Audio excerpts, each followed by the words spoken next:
Hi, everybody. I'm Dr. Seth, clinical psychologist, and I wanted to share some couch commentary. When I do couch commentary, I basically just talk about something that's going on in the culture from a psychological perspective. And today, what I want to share is just a few thoughts about what's going on in the news lately with the Brown University school shooting.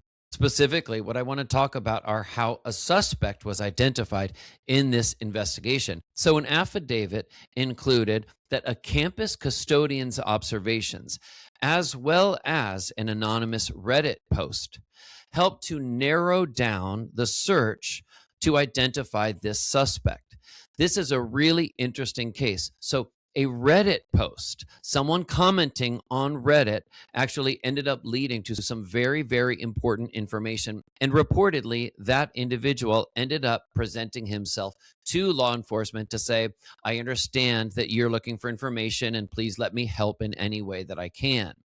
This is a really interesting case in social media value when it comes to solving crimes. A lot of times we talk about some of the negative effects of social media.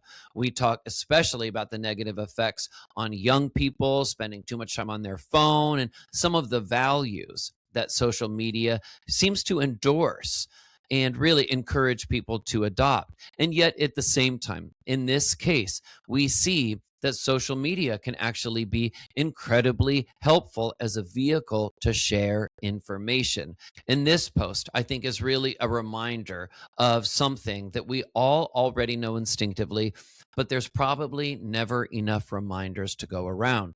And that if we see something, say something.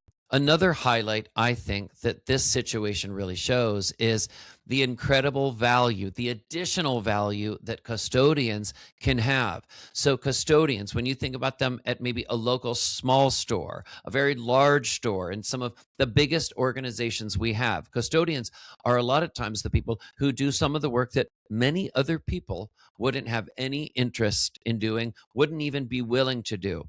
They often work hard, they often work really well. And yet, also, this story reminds us custodians can be incredibly observant. They are observers in their jobs too. And that's not something that a lot of people might think about frequently. And the power of observation from a custodian can be incredibly helpful. And in this case, appears to have been very, very helpful with law enforcement in identifying a suspect. I'm Dr. Seth, psychologist.